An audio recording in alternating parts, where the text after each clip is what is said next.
President Trump is trying to break us so that America can own us. Breaking news to bring you out of Washington this hour. It appears there is movement in the trade negotiations between Canada and the U.S. The global power balance is shifting, and few saw it coming. In less than a year, Canada, long seen as America's quiet neighbor, has flipped the script. The numbers don't lie. U.S. consumers face the worst price hikes in decades, while companies like Walmart, Ford, and GM scramble to adapt. Meanwhile, Canada is quietly winning. Billions in fresh investment, high-tech jobs, and control over key supply chains, from minerals to EV batteries, now run through Ottawa, not Washington. For the first time in modern history, Canada isn't just keeping up. It's pulling ahead. So what's fueling Canada's rapid rise? And how will the U.S. respond, especially with Trump eyeing a return? Let's break down the biggest trade shakeup of the year, one that could reshape the global economy. While headlines in 2025 fixated on tariffs and tech wars, Canada made a quieter move with long-term impact. Under the snow of Yukon and across Ontario and Quebec's industrial corridors, Canada bet big, and it's paying off. This isn't just about mining minerals, it's about building leverage. Lithium, cobalt, nickel, and rare earths are the backbone of EVs, smartphones, and military tech. Canada has them, and lots of them. It remained a top nickel producer in 2023, with over 132,000 metric tons, even as output dipped due to mine cutbacks. Ontario led the pack, and by late 2024, Canada pledged $10 million to develop rare earths in Quebec and Labrador, laying vital infrastructure for future exports. These aren't just mines, they're vertically integrated hubs extracting, refining, and shipping high-grade materials. And thanks to the Inflation Reduction Act, U.S. EV makers must source minerals from trade partners like Canada to qualify for tax credits. That makes Canadian suppliers essential to America's clean energy push. Suddenly, Ottawa has leverage Washington never expected. While Trump pushed tariffs, Canada built the choke points. In today's trade wars, control over bottlenecks means control over outcomes, and Canada is tightening its grip. While Washington debates, Canada builds. In 2023, Canada and Ontario pledged up to $15 billion Canadian dollars to back a Stellantis LG EV battery plant in Windsor. Around the same time, Volkswagen picked St. Thomas for its gigafactory, backed by $13 billion Canadian dollars in tax credits and a $700 million Canadian dollar grant. Quebec joined in, supporting battery startups with large loans. GM and POSCO's Ultium CAM secured $150 million Canadian dollars to build a cathode materials plant in Bécancour. Another $150 million Canadian dollars went to Volta Canada for a copper foil plant in Granby. All this aligns with U.S. policy. Under the IRA, EVs built in North America, even with Canadian parts, qualify for up to $7,500 in tax credits. That makes Canada a natural EV hub, supported by domestic investments and U.S. incentives. From raw minerals to final assembly, Canada is assembling a full EV ecosystem, just as U.S. firms get bogged down in trade fights. While America argues, Canada builds. The result? A new kind of dependency. As U.S. industries grapple with tariffs, they're leaning harder on Canada. In May 2025, Costco CEO Ron Vacris confirmed the company was shifting Kirkland's signature production to local markets like Canada to sidestep tariffs and cut costs. Canada isn't just a partner now, it's a pressure valve for U.S. industry. The U.S. government knows it, too. In August 2024, the Pentagon invested $20 million in an Ontario cobalt refinery under the Defense Production Act, vital for EVs and defense gear amid China's dominance.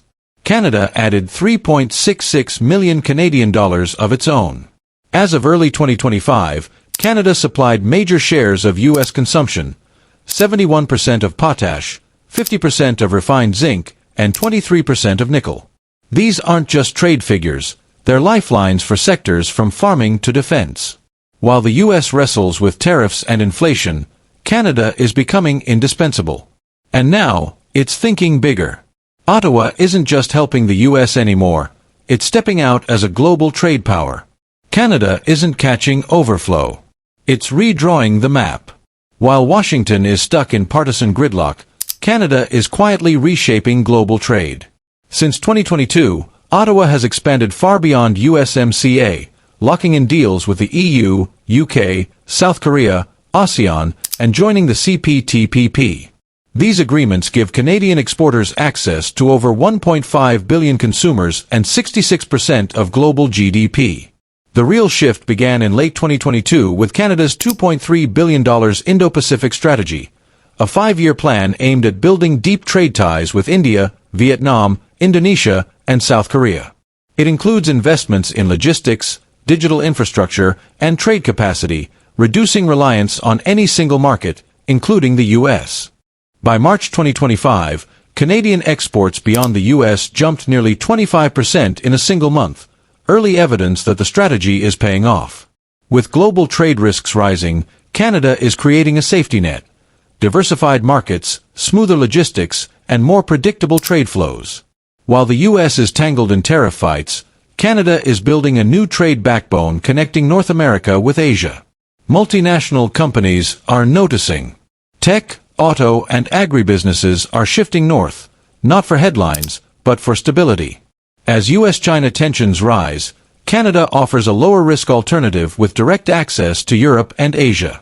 In 2023, Canada pulled in $50.3 billion in foreign direct investment, up 9%, making it the 6th largest destination globally. This isn't passive capital. It's funding supply chain upgrades, AI hubs, and smart logistics from Vancouver to Rotterdam. It's showing up in the numbers. In Q4 2024, Canadian exports to non-U.S. markets rose 7.4%, with the EU up 11.4% and the UK over 14%. Canada is gaining global market share while U.S. growth slows. On the ground, infrastructure is evolving. Winnipeg's Centerport is now North America's largest inland port, integrating rail, road, and air. In the Pacific Northwest, Nutrien's new potash terminal, announced in May 2025, is backed by contracts with Asian buyers, not speculation. While the U.S. scrambles to manage its self-imposed tariff chaos, Canada is offering the world something rare: stability. The world is responding, with trade, investment, and trust. In contrast, the U.S. is paying the price for protectionism. April 2025 tariffs, some as high as 50%, have pushed up consumer prices by 2.3%, costing U.S. households an estimated $3,800 annually. Manufacturing in states like Michigan and Ohio is shrinking, with layoffs and falling output. Companies are rethinking where to invest. Canada, with stable trade policies and predictable governance, is becoming the preferred option. In 2024, it added 413,000 jobs, mostly in green energy, advanced manufacturing, and logistics. GDP growth hit 2.2% in Q1 2025, one of the highest among G7 nations. Foreign capital is pouring in. FDI rose 5.5% in 2024, topping $1.5 trillion. Investors aren't chasing hype, they're betting on long-term stability. Meanwhile, the U.S. is floating more aggressive ideas: tougher by American rules, reworking USMCA, and even using the Defense Production Act to force reshoring. There's talk of new subsidies for strategic industries like chips and batteries, but nothing has passed yet. The contrast is stark. Canada is executing. The U.S. is reacting. While America doubles down on tariffs and uncertainty, Canada is becoming the new default for global commerce, quietly, steadily, and strategically. The world is watching. The question is, will the U.S. catch up or fall further behind? While the U.S. loses ground, Canada is gaining momentum. In late 2024, Canadian exports to the EU and UK jumped over 11%, while American exporters faced growing tariffs and red tape. Auto plants in Michigan and Ohio are already warning of layoffs. By March 2025, Ford was feeling the pressure in Europe. Rising costs and shifting production hit hard. Sales numbers weren't disclosed, but internal reports showed a clear decline. The deeper risk. As the U.S. leans on protectionism, it risks isolating itself from the very markets that power its industries. Experts warn that tariffs may defend jobs in the short term, but in the long run, they can trap the economy behind walls. While Washington argues, Canada keeps signing deals, attracting capital, and expanding its global reach. It's not fighting trade wars, it's winning by offering what businesses want: stability, access, and infrastructure. That puts Trump, and whoever follows, in a tight spot. Double down on tariffs or rethink the playbook. If the U.S. doesn't shift course soon, it may find the center of North American trade has quietly moved north. And when it does, Canada won't just be a partner, it'll be setting the rules. The real trade war may not be in the headlines, it may be just across the border.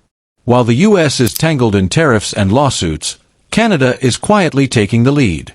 Ottawa's not making noise, it's making moves. This isn't a blip. From EVs to critical minerals to global trade deals, Canada is playing the long game.